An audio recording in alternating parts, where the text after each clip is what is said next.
Basta ang importante doon, you love yourself. Pinirespeto mo rin yung sarili mo. And totoo ka lang din. Welcome ulit sa isang panibagong video kung saan tinanong natin sila, mga kuya natin, paano ka dumating sa questions na trans ba ako? Transgender man ba ako? Ganun. Sabi ko nga kanina, majority of us, it takes years para ma-realize yun. Kasi paano siya napunta sa point na, ay parang gusto ko mag-hormones, ganun. Thank you very much pala for asking. Anyway, I'm Sheen. My pronouns are he, him, his. Tapos based sa tanong mo kung paano ko nalaman, kasi it's a process since bata ako, mga 4 or 5 years old. Parang si Vera. Mm-mm. As early as Ganun. Gaga. Oo. Pag nanonood, ito yung naging turning point ko na okay, hindi talaga ako yung usual na binary na, ay babae ka kasi may pipi ka. Okay naman ba sabihin yun? Baka may hindi. So ayun, pag nanonood kasi ako, one time nanonood ako ng parang pelikula, tapos di ba, romantic siya. Hindi siya romantic, pero I mean, may protagonist, male, cis hetero, tapos may cis hetero female. Tapos parang pag naisip ko, ako yung lalaki. Tapos sabi ko parang may mali na dapat pinanganak ako ng hindi ito yung genitals ko. Parang alam ko na. Doon, siguro, tapos ever since, kasi nung time na hindi ko uso yung term na trans eh. So, tomboy ka na nung time na yun. So, tapos naging process lang siya. Tapos naging officially trans pala ang tawag sa akin. Nung nalaman ko lang, siguro mga 2 or 3 years ago, na gano'n. Kasi, yung word na trans din naman, transgender, malaki din ng journey niya from naging derogatory term siya or slur siya. Diba? Ginagamit lang nila yun na, pag trans ka, dapat operada ka or nagtitake ka ng hormones. Tapos, dati rin, pag sinabing transgender, alam mo yung mga, laging madalas pumasok sa isip natin yung, ay mga trans woman, ay mga gay, ay mga Becky, gano'n. So, di ba dati gano'n? Tama yun. Tapos yung representation, tama yun. Kasi yung representation natin, siguro hindi ko naman, I can speak for everyone naman kasi iba-iba tayong experience tsaka reason. Siguro mas ngayon lang kasi maganda na mas out and proud na yung marami. And may ganito, kagaya yung may mga vloggers na. Napakaganda yan, napakaganda ito. Tapos yung tanong mo pala about HRT. Kasi before, nung nalaman ko, may ganun palang process to achieve satisfaction. Kasi gusto natin mag-match yung gender identity natin dun sa nakikita natin. Maganda na mas nag-evolve din ang medical field natin. And mas nagiging educated sila in treating us. Although, I would say, lalo sa Philippines, malayo-layo pa tayo dyan eh. So, nung nalaman ko may ganun, sabi ko, ay gusto ko yan. Pero, may pero kasi mapaisip ka, paano? Tapos malalaman mo, ay baka masakit.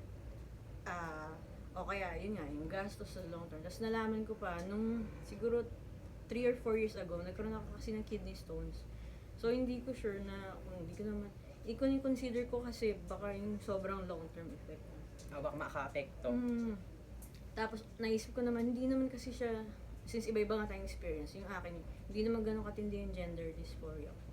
So, kung may papagawa man ako, I would do top surgery na lang. Lalo na nalaman ko na you can retain sensation. May ganun.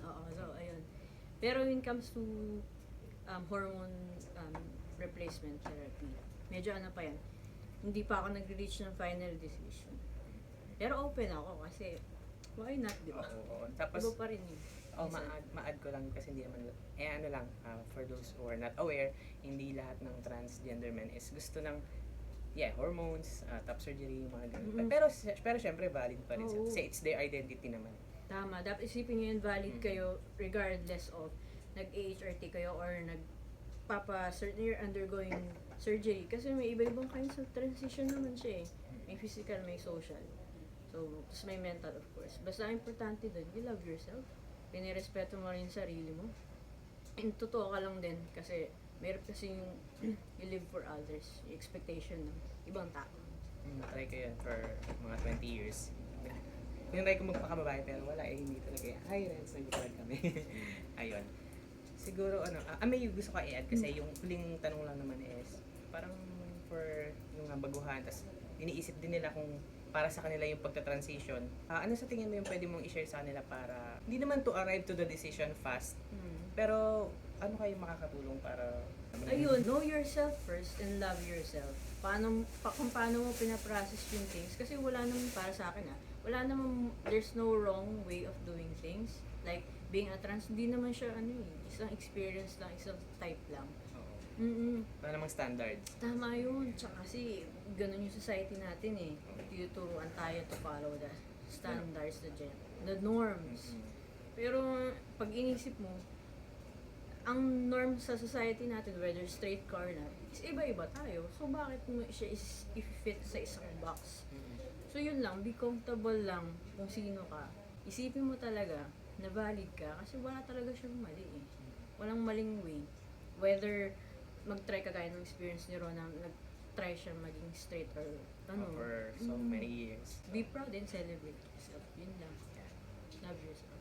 Yeah. Kung may dadagdag ako, Ah. huwag kayo makikinig sa mga talk mask na Oo. trans. Yun. Yung mga ganitong role model na. Ay. Ganito So, yung... basta kahit malambot ka, macho ka, matigas, lalaking lalaki. Mm. Basta yun nga, valid pa rin yun. Isa, ang mahalaga kilala mo yung sarili mo. Thank you. With that, thank you, no? Kasi nag-ano kayo. Ang supportive nyo. Thank you so much. Thank you. Ayan. Yes. Here. Yeah.